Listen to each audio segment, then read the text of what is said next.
Kapag parang isa-summarize natin yung buhay mo, parang ano yung parang aral na napulot from how you started until now?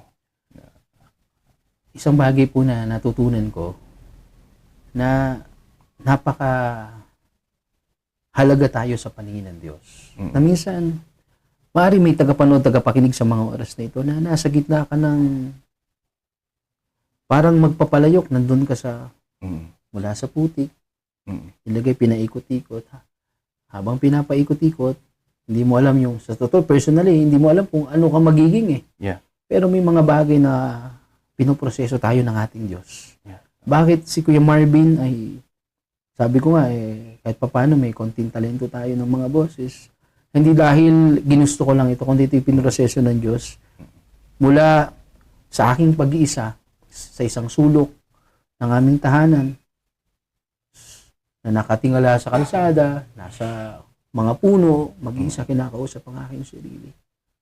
At doon ko nakilala ang Panginoong Diyos, na sa panahon pala tayo nag-iisa mga kaibigan.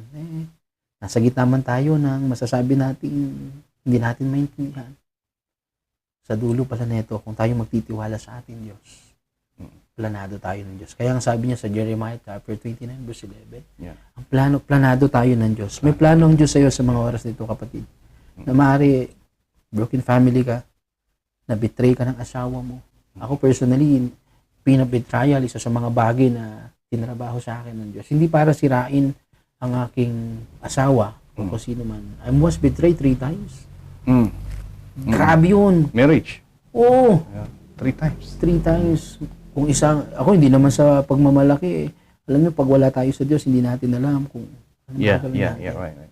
Pero salamat sa pagpapaalala sa atin ng Panginoon. 3 times. And 3 times you have forgiven her. Yes. Nasa proseso ako ng healing, pero Wow. doon lumabas ang Wow. Operation Broken Heart Puppetry. Yan. Wow. Na nang ako'y na-betray, ito ulitin ko, hindi dahil gusto kong ipakita na doon ipinanganak sa puso ko, Operation Broken Heart. Yeah. It's all about the rejection. At why you reject? Kasi may someone na nag-betray sa'yo. Mm-mm. At ang mga betrayal ay may mga muka. Sa pamilya. At hindi ka pwedeng i-betray ng mga taong walang kaugnayan sa'yo. Kung bakit ka na-betray, may kaugnayan sila sa'yo. So yun talaga. Ako si Kuya Marvin, grasya lang ng Diyos, bakit ako nakakatayo sa talaga. Sa dami ng ating pinagdaraanan, ginagamit ng Diyos itong mga sugat na nakaraan para sa hinaharap. Nasubukan ko mag-clown. Nag-clown ako. Nasubukan ko yun mag-clown. Actually, bago ako nag-magic, sinasabay ko, nag-clown ako. Naka-clown din ako sa isa sa mga sikat na fast food chain, hindi lang sa Pilipinas. Birthday parties. Yung mga politiko sa Benguet, naka-clown ako noon. So, So, yun po, ang isang Kuya Marvin. Oo. Awa ng Diyos, isang bagay na natutunan ko. How can you forgive? It's the hardest thing to do. How do you do forgiveness? Ayun nga isang bagay na kung wala ang Diyos, kung wala ang presensya ng Diyos, alam niyo, kung sasabihin ko po sa inyo, hindi lang dahil naiiyak ako, pinipigilan ko lang aking puso, hindi dahil naawa ko sa sarili ko, kundi salamat sa. Alam niyo, kung pag walang presensya ng Diyos sa buhay mo, hindi mo kaya magpatawad. So ilang beses kang niloko, nakita mo, nasaktan ka, broken family ka na. Ganun po nangyari sa marriage life mo.